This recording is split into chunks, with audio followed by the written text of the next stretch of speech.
में आप सभी का दिल से बहुत बहुत स्वागत करता हूं। तो इस वीडियो में बेसिकली हम लोग 2 से 3 ही इंपॉर्टेंट टॉपिक को कवर करेंगे। तो चलिए स्टार्ट कर लेते हैं। सबसे पहले कि कल के दिन की बात करें, कल मतलब टुमारो की हम लोग यहाँ पे बात कर रहे हैं। ठीक है, एक नए मंथ की शुरुआत यहाँ पे होने जा रही है, मई मंथ की शुरुआत। और कल के दिन की बात करें तो यस, बाजार यहाँ पे क्लोज रहने वाला है।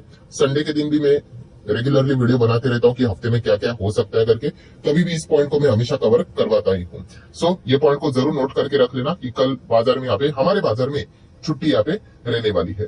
नेक्स्ट अगर हम लोग बात करेंगे दोस्तों, तो कल का दिन बाजार तो क्लोज रहेगा, बट फिर भी कुछ ऐसे कंपनीज है जिनके ऊपर खास फोकस रहेगा। ठीक है, क्वार्टर 4 के नंबर्स वो सारी चीजें चलती रहती है, बट ऑटो कंपनीज की अगर हम लोग बात करें, यस, ऑटो कंपनीज क्या करती है, अपने जब भी कोई भी मंथ खत्म हो जाता है तो उसके बाद अपने आंकड़े सामने रख देती है कि उस मंथ में उनकी कितनी गाड़ियों की बिकवाली यहाँ पे हुई करके। सो इसी चीज में हम क्या करते हैं, टाटा मोटर को हमेशा हमारे रडार के ऊपर यहाँ पे रखते ही रहते हैं। टाटा मोटर की भी अगर हम लोग यहाँ पे बात करें तो आप सभी लोगों को पता ही है कि पुराना टाटा मोटर इतना कुछ खास नहीं था, बट ये जो अभी का टाटा मोटर है, ये जो 5 साल में हम लोगों को, पूरा 5 भी नहीं कहना चाहिए, बट फिर भी चलो 5 साल में जो 400% के रफली नेट रिटर्न हम लोग को देखने को मिल रहे हैं, तो इसमें इतना बड़ा बदलाव क्यों हुआ, तो उसके पीछे का श्रेय एक ही चीज को जाता है, वो है इलेक्ट्रिक व्हीकल। यस, एक नया फ्यूचर ओरिएंटेड बिजनेस देखने को मिला जिसमें ग्रोथ रहती है, डिमांड भी अच्छी खासी देखने को मिल रही है, लोग गाड़ियां खरीद रहे हैं। इलेक्ट्रिक व्हीकल में और कोई उनको ऑप्शन नहीं मिल रहा है, तो ज्यादा से ज्यादा टाटा मोटर की ही गाड़ियां यहाँ पे बेची जा रही है,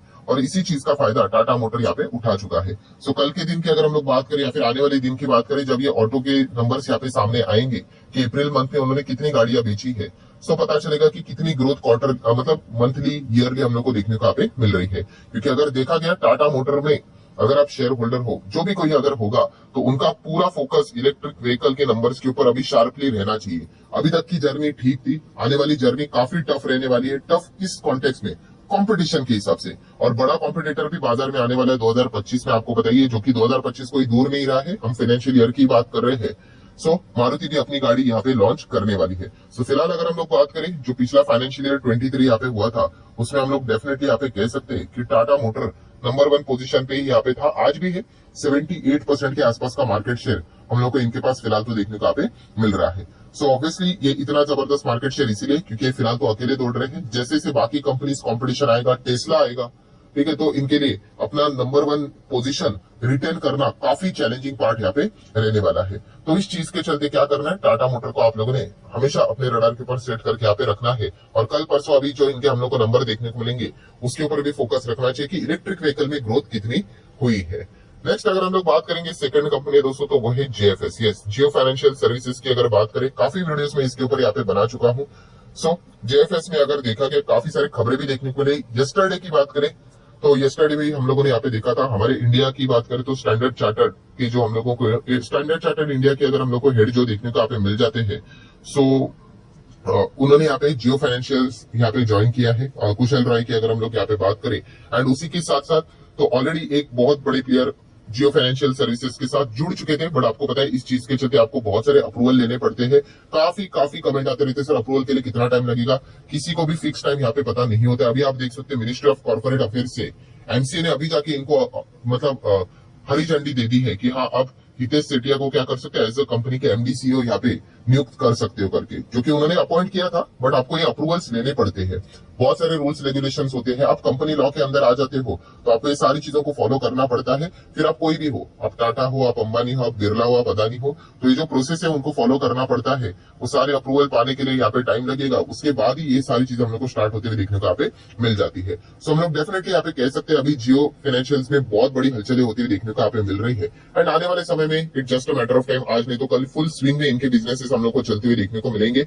और हर एक पैरामीटर फाइनेंस सेगमेंट में अगर देखा गया, जितनी भी चीजें उनको वो कैप्चर करने की ज्यादा से ज्यादा कोशिश यहाँ पे करेंगे। जैसे कि पता है इंश्योरेंस सेगमेंट में भी इनकी एंट्री 110% होने वाली है, क्योंकि इन्होंने ऑलरेडी सब्सिडरी बना के रखी हुई है। सिर्फ एक बड़ा फॉरेन कोई तो प्लेयर रहेगा, उसके साथ इनका टाइप होगा, और उसके बाद ऑफिशियली खबर भी हम लोगों के सामने आती हुई देखने को यहाँ पे मिल जाएगी। इनफैक्ट बातचीत भी चल रही होगी। फिलहाल तो खबर हम लोगों को देखने को यहाँ पे नहीं मिल रही है, जैसे ही ऑफिशियली चीजें सामने आएगी तो पूरे दुनिया को भी यहाँ पे पता चल जाएगा।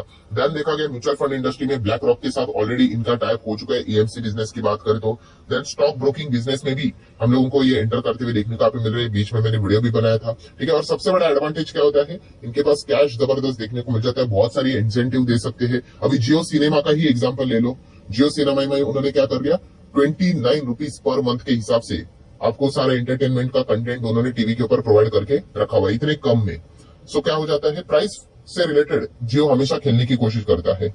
इधर पूरा फ्री ही दे देगा, जैसे कि टेलीकॉम में यहाँ पे क्या था, वहां पे ट्रिक उन्होंने इस्तेमाल की थी, या फिर एकदम लोएस्ट प्राइस पे ही वो सारी चीजों को, सुविधाओं को यहाँ पे लाकर खड़ा कर देंगे, तो लोग ऑटोमेटिकली क्या कर लेते हैं, शिफ्ट वहां पे कर ही ले लेते हैं। पहले हम लोगों ने देखा था आईपीएल कोई देखता ही नहीं था, अभी आप देखोगे किधर भी रास्ते पे चलते हो लोगों के हाथ में फोन रहते हैं, आईपीएल मोबाइल फोन के ऊपर देखते हैं, वो भी free of cost. World cup भी लोगों ने फ्री ऑफ कॉस्ट देखा था, ठीक है, वो कंपटीशन के चलते डिज्नी एंड जियो, बाद में तो वो डील होते हुए देखने को मिली थी। देन उसके बाद वेल्थ मैनेजमेंट की बात करें, इस चीज के चलते भी ब्लैक रॉक के साथ पार्टनरशिप हो चुकी है। देन उसी के साथ साथ जो उनका कोर बिजनेस है भाई फाइनेंस का, इंस्टेंट मतलब पर्सनल लोन की बात करें, बिजनेस लोन की बात करें, वो भी फटाफट यहाँ पे मिल जाएगा। देन उसी के साथ साथ साउंड बॉक्स, जो पेटीएम का एक बहुत बड़ा कोर बिजनेस हुआ करता था, जो कि है मतलब अभी भी, तो उस बिजनेस में भी वो एंटर करने की कोशिश यहाँ पे कर रहे हैं। देन अगर देखा गया तो यूपीआई से रिलेटेड भी चीजें में एंटर करते हुए देखने को मिले। मतलब पूरा जो फाइनेंस का जो बाजार में जितने भी यहाँ पे मतलब पाइपलाइंस देखने को मिल रहे, वहां पे जियो एंटर करते हुए हम लोग को देखने को यहाँ पे मिल रहा है। अगर मैं सब्सिडरी का नाम दिखा दूं, जैसे मैंने आपको बताया था, किधर तो पड़ा था, अभी वो मिलना चाहिए यहाँ पे, अभी फिलहाल तो यहाँ पे नहीं दिख रहा है, एक सेकेंड, कोई बात नहीं, जैसे टाइप यहाँ पे हो जाएगा सामने तो यहाँ पे आ ही जाएगा। मतलब बताने का मकसद क्या, हर एक चीज को वो कैप्चर कर रहे हैं। अभी 2.25 लाख करोड़ का मार्केट यहाँ पे, ठीक है, ये जो पूरी जो चीजें यहाँ पे चल रही है, मतलब अभी तक कुछ कमाई इतनी बड़ी उस स्तर पे नहीं हुई है। मतलब अगर आप बाकी कंपनीज देखोगे, उनका जिस हिसाब से मार्केट कैप है उस हिसाब से कमाई नहीं हुई है, फिर भी मार्केट क्यों यहाँ पे वैल्यू दे रहा है। यस, फ्यूचर में वो चीज होंगी, इसीलिए मार्केट आज के ही दिन उसको वो वैल्यू दे रहा है। ठीक है, जैसे कि पी भी हम लोग देखते थे एकदम टॉप पे देखने को मिलता था, अभी पी आप देख सकते हो 150 के आसपास हम लोग को देखने को यहाँ पे मिल रहा है।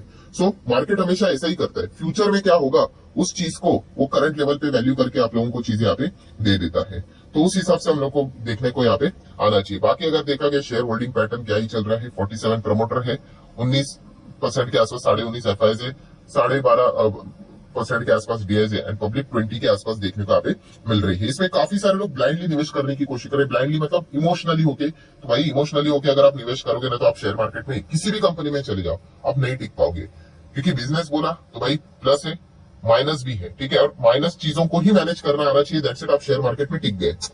और वो चीज को कौन मैनेज कर पाता है, जिसको कंपनी के बिजनेस के बारे में पता है। हाँ, अगर कल कुछ बिजनेस में गड़बड़ी हो गई, कल कुछ बिजनेस अच्छा नहीं लग रहा है, हाँ ये टारगेट था कि भाई इतना इतना बिजनेस चलना चाहिए, वो नजर नहीं आ रहा है, तो फिर लोग कॉल लेते हैं, मतलब कि डिसीजन लेते हैं कि भाई नहीं रुकना है करके, उस हिसाब से देखा जाता है, ना कि इस हिसाब से कि भाई अभी ये 100 का हो गया तो क्या होगा, 150 का हो गया तो क्या होगा, 500 का हो गया तो क्या एंटर कर ले। तो इस चीज से अगर आप शेयर बाजार को देखते हो तो लंबी पारी खेलना काफी मुश्किल यहाँ पे होगा, क्योंकि बाजार में जैसे मैंने कहा कि हर एक चक्र से गुजरना पड़ेगा हर एक स्टॉक को, इसके भी दिन आएंगे, ये भी पिटेगा, 30-40% तक कभी ना कभी नीचे आएगा, फिर पता चलेगा कि कौन कितना बड़ा असली क्लियर है, मतलब क्लियर है करके।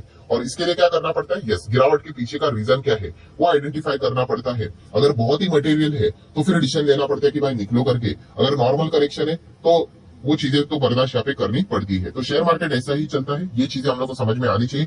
आ जाते हैं देन नेक्स्ट इंपॉर्टेंट स्टॉक के ऊपर, जो कि है येस बैंक। येस बैंक से रिलेटेड देखा गया आज के दिन 3.5% यहाँ पे गिरा है। वैसे तो देखा गया येस बैंक ने इस वक्त के जो नंबर दिखाए एकदम कमाल के नंबर थे, नो डाउट। अगर येस बैंक ऐसे ही नंबर अगर दिखा देगा तो मतलब क्यों नहीं, फिर वो आगे तो डेफिनेटली यहाँ पे बढ़ सकता है। हाँ, बट प्रॉब्लम यही है कि कंसिस्टेंसी नहीं बना पाता है, कि एक आध बार अच्छे नंबर दिखाते हैं फिर बार बार एस्टिमेट्स तो चलिए ठीक है, बाकी चीजों को मिस यहाँ पे कर देता है। एनीवेज अभी येस बैंक में हम लोग को ज्यादा फोकस इसीलिए देखने को मिल रहा है, उसके पीछे का रीजन है Kotak equity. Yes, Kotak equity की अगर हम लोग बात करें, उन्होंने अभी भी येस बैंक को डाउन साइड ही यहाँ पे करके रखा हुआ है। तो उनका मानना है, ये भाई मेरा मानना नहीं है, कोटक इक्विटी का मानना है कि ये 19 रुपए तक आएगा करके। मतलब रफली अगर हम लोग 28 रुपए के हिसाब से कल के दिन के हिसाब से कैलकुलेट कर ले तो 30-32% के आसपास की गिरावट वो एक्सपेक्ट करे कि इतना क्रैश होगा करके। ठीक है, तो कोटक इक्विटीज भाई ऐसा क्यों यहाँ पे बोल रहा है, तो उनका मानना यही है कि ठीक है, उनके इस वक्त के नंबर्स तो अच्छे यहाँ पे आए हैं, बट रिकवरी जो यहाँ पे रहने वाली येस बैंक की वो काफी स्लो हम लोग को होती हुई देखने को यहाँ पे मिलेगी, ऐसा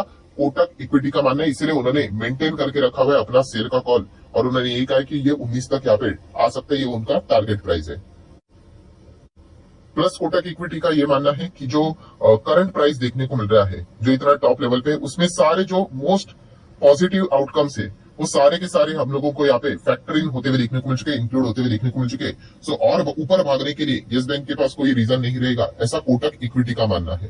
सो देख लेते हैं कि क्या सच होता है भी या नहीं। वैसे तो देखा गया कोटक से रिलेटेड ही अगर हम लोग यहाँ पे बात करें तो केपीआईटी टेक से रिलेटेड भी ऐसा कोटक इंस्टीट्यूशनल इक्विटीज का भी हम लोगों को एक रिपोर्ट आते हुए देखने को मिला था, जहाँ पे केपीआईटी टेक 7% क्रैश हुआ था। क्यों? क्योंकि उन्होंने कहा था कि 42% तक केपीआईटी टेक नीचे आएगा करके, बट अभी तक तो अगर देखा गया केपीआईटी टेक उस वक्त रिपोर्ट के बाद तो 7% गिरा था, और उसके बाद तो जो केपीआईटी टेक ने परफॉर्मेंस दिखाया है, ठीक है, वो तो अभी भी हर कोई यहाँ पे देख रहा है। और कल के दिन भी हम लोगों ने नंबर्स देखे थे, एकदम अफलातून नंबर देखने को यहाँ पे मिले थे। सो यस बैंक में क्या होगा, क्या केपीआईटी टेक जैसा जबरदस्त परफॉर्मेंस देखने को यहाँ पे मिलेगा? मतलब आपके नंबर अच्छे होंगे ना, तो बड़े प्लेयर क्या करते हैं, यस पैसा इन्वेस्ट कर लेते हैं और उसको होल्ड कर लेते हैं। ठीक है, तो उस चीज के लिए यस बैंक के नंबर अच्छे यहाँ पे आने चाहिए। इस वक्त जिस प्रकार के नंबर आए हैं, वैसे अगर कंसिस्टेंसी के साथ अगर वो मेंटेन रहेंगे, तो डेफिनेटली शेयर का प्राइस भी हम लोग को मेंटेन रहते हुए देखने को यहाँ पे मिल जाएगा। वैसे आपको क्या लगता है कि कोटक इक्विटी ने जो रिपोर्ट यहाँ पे निकाली है, क्या वो यस बैंक से रिलेटेड सच निकलेगी या फिर केपीआईटी टेक की तरह ही फेल होते हुए देखने को मिलेगी? तो आप चाहो तो अपनी कमेंट सेक्शन में यहाँ पे रख सकते हो। सो आशा करता हूं दोस्तों वीडियो हेल्पफुल लगा होगा, तो चाहो तो इसको लाइक एंड शेयर कर देना। मिलते हैं नेक्स्ट वीडियो में, तब तक के लिए बाय बाय।